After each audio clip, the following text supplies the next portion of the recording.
Well, now that X-Files is back on the tube, I can't think of a better time to talk about the original series. With an incredibly long and successful run of 9 seasons, 2 movies, and 202 episodes, they had a rich history of excellent one-offs, season-spanning arcs, and some good old-fashioned scare-your-pants-off creepiness.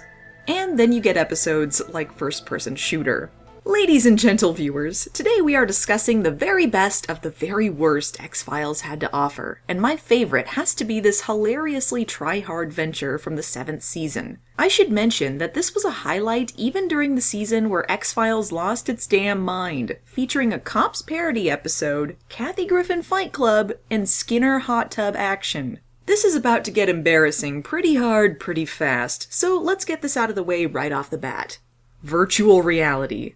Yeah, I know, a TV series doing a really bad episode around the virtual reality gimmick. It's hard to imagine, but it's true. Let's dive in. T-minus 10 seconds to engagement. And 17 seconds in, we've got some Mountain Dew bros coated in Dorito dust and virtual reality armor. I'm ready for some deep X-Files monologuing about our place in the universe after this one. This is all part of a game creatively called First Person Shooter, because apparently Bang Bang Shoot Game was taken, wherein you run around a warehouse with a virtual world created around you. This warehouse is basically a TARDIS and bigger on the inside. Why and how they're monitoring their heart rates and other vitals in the control room is anyone's guess. So question, is there a reason this armor includes cups? Are there a lot of holographic nut shots involved in this game? Obviously, outside of what they have on their person, the rest is a holographic image. When they're hit in the right spot, they're out of the game. So basically, it's an upgraded version of laser tag. Please make this distinction between the fake death and the real death, because for whatever insane reason, if you die in this game, it shocks you so you can't get up until the end, as demonstrated by this guy flailing around on the ground here. Sign me up, guys! This seems like a fun time! Hope no one with a heart condition decides to play. This guy, however, is dead for real. Now you might be asking yourself how a game that's completely virtual can kill a person. Maybe some sort of virus got into the computer and messed with something hooked up to their vitals. Maybe it was some sort of mystic mumbo-jumbo, where if you believe in something hard enough, it becomes real. Maybe it was as simple as one of the other players brought in a real gun. Or perhaps, society is so obsessed with violence in video games, we're the real killers, and all of this is some sort of metaphor. Here's what the episode gives us. Who knows how computers work? They're just fantasy anyway. The gratuitous butt shots, however, are painfully accurate to the real-world gaming experience. Anywho, Mulder and Scully have been called in to investigate by their old pals the Lone Gunmen, who have been assisting this company in programming the game. You know those guys, they were always into this kind of stuff. When they aren't trying to unravel conspiracies and reveal the truth to the American people, they like to feel the pulse of the new American gold rush. Well, why don't we take a brief moment just to feel the pulse of the new American gold rush? I realize these guys were inconsistent and largely dependent on who was writing, but they're so out of character here it boggles the mind. They go from 3 comic relief tech whiz conspiracy theorists to some frat dudes that sit around a monitor saying, "Go girl," and "Scully's on fire!" Go, girl! Scully is on fire! You might as well prepare yourself for a lot of this terrible gamer lingo, by the way, because it's prevalent throughout the whole spectacle. Retro was in the zone. Moxie's covering Retro, who's going inside after the enemy to rack up buku points. The OG. Original guru. So the Lone Gunmen are worried that this little incident might ruin their stock options with this company, and they want to get everything cleared up before the game ships out to malls internationally in a week. Let me repeat that. This near-lifelike virtual reality game is going to be sent out to the public within 7 days. How? How is this going to work? They created this quantum leap of technology and it's just going to be used as a mall game? And how the hell did it get this far into production and no one decided they needed a less generic name than First Person Shooter? You have to admit, though, Scully, this is a pretty amazing piece of technology. Yeah, wasted on a stupid game. I mean, we've never mapped this area before. Once again, this game is shipping out within a week. Also, how do you not map a part of a game that you programmed? How the hell did it get there, magic? It's a chick. Can't be. They can get a clearer picture if they texture wrap her. Can you texture wrap her? Which is as easy as a few strokes of the keyboard, because that's how that works. Ta-da! Who said programming was hard? Holy Toledo. Classic buyers. Ivan must have called her to go in and slay the ninja babe. Okay, Mulder, you're the one who leaps to cuckoo conclusions. You got no theory about Byers being replaced with some sort of video game-obsessed robot? Because that would make more sense than this episode does. Or better yet, I'd buy this more if the end of the episode revealed that the whole thing was just a program in the X-Files game and none of it really happened. The audience is Scully right now. Look at this, it's like staring into a mirror. So some guy is called in to investigate, and I'm not entirely clear on who he's supposed to be, but apparently the lone gunmen are starstruck. They throw out some explanation about him being a video game designer / CIA contractor / boy wonder of virtual mayhem, and I don't even know how he got any of those qualifications. Whatever the case is, he goes into the game to kick some virtual ass, because this is something a video game designer does, right? Aw man, looks like he got downgraded. It wouldn't be an X-Files episode without a Scully autopsy scene, so she's checking out the body of the player who was shot. 20-ish male, name listed only as Retro.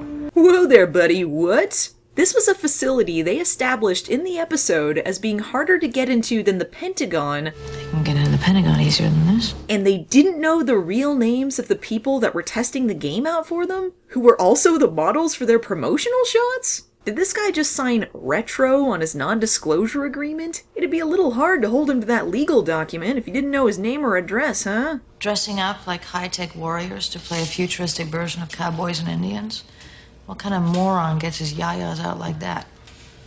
Cool story, Mulder. I'm sure between late-night cries at Carl Sagan tapes, he runs out to the mall to play this not-yet-released virtual reality game. Scully explains that this is a bunch of macho bullshit, and Mulder shuts her down pretty quick. Well, that's rather sexist, isn't it? This is totally sexist, Scully. Now let's go print out some of those butt shots for further analysis. Sexism is over, guys. Mulder and Scully meet a woman matching the description of the ninja babe. Because not only did Mulder give a screenshot of the game to the police as a suspect, the police actually placed an APB on a video game character.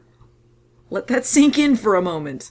The episode further proves how sexist Scully is being by doing a TV-safe version of the Basic Instinct crotch shot. Finally, television that's brave enough to speak up about the plight of gamer dudes everywhere. It turns out the woman was paid to have her body scanned and is simply a model for the character. My god, why didn't Mulder and Scully think of that? She was modeled after someone? Our heroes have 24 years of FBI experience combined and not a single clue between the two of them.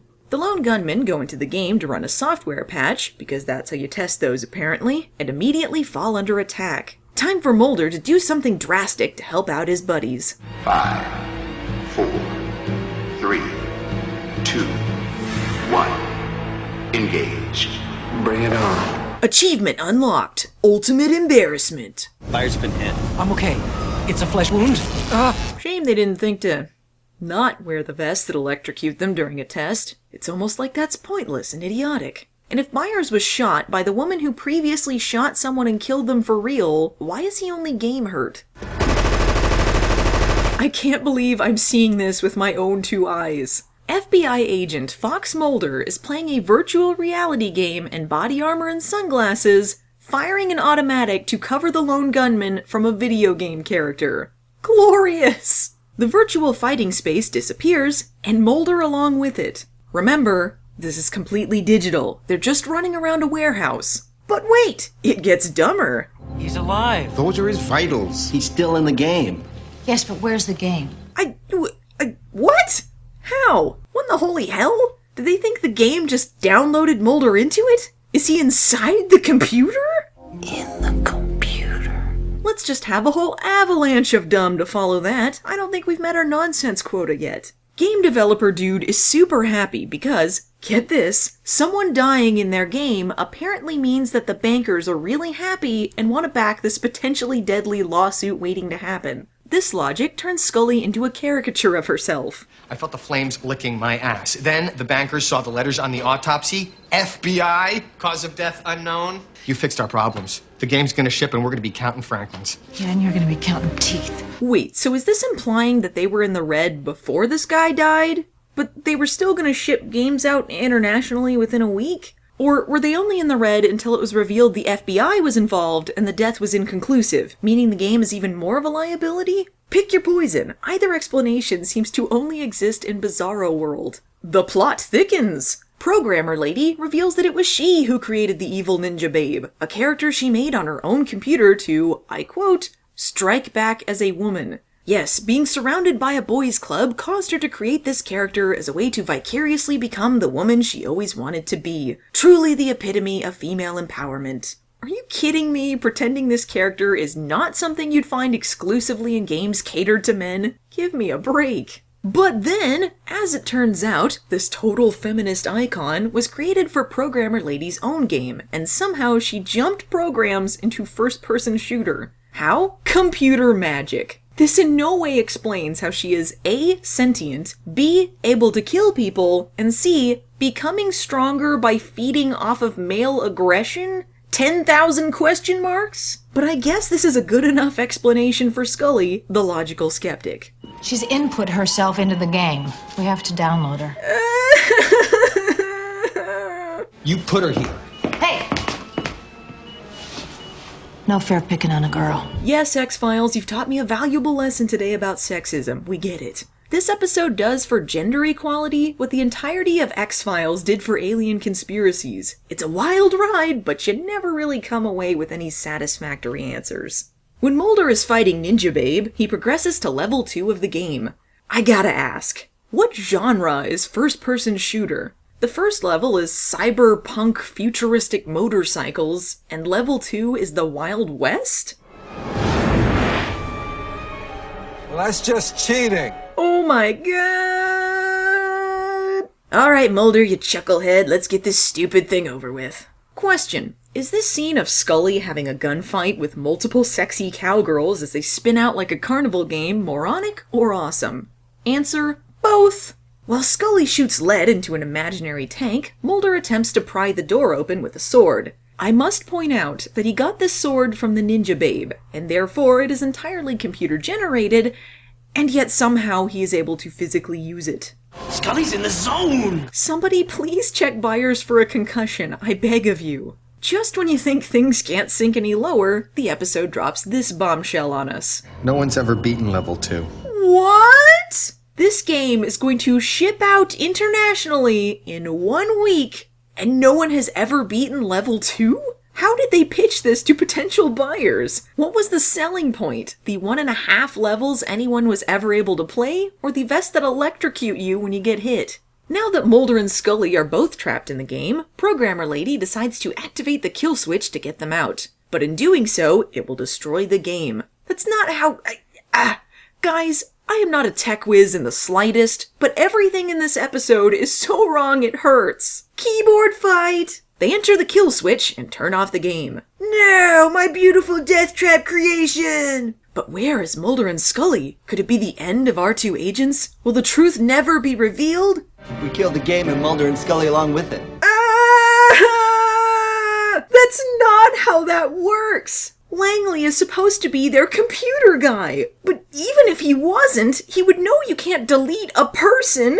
An infant would know you can't delete a person! Or they were just behind a door, but that deleting thing was just as viable an option. Go back to human being school, Langley. Maybe out past where the imagination ends, our true natures lie, waiting to be confronted on their own terms. Don't try to turn this into a philosophical debate, Mulder. We all know this episode was written just to get those shots of Scully. The rest was just set dressing.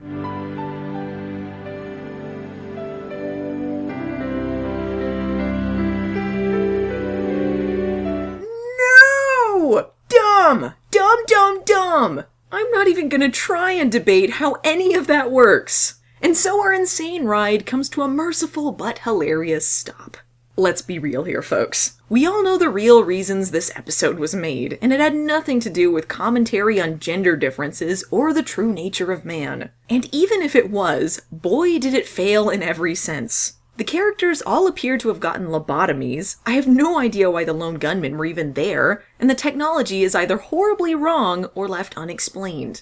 However, this episode is, in fact, probably my favorite bad episode, because it is so far off the mark that it makes me fall over laughing. It might not be X-Files at its best, but it's a good example of bad television. We may never really know how computers work, how to delete a person, or what gender equality is, but if you want to have a good laugh at the X-Files' expense, first-person shooter is right on target.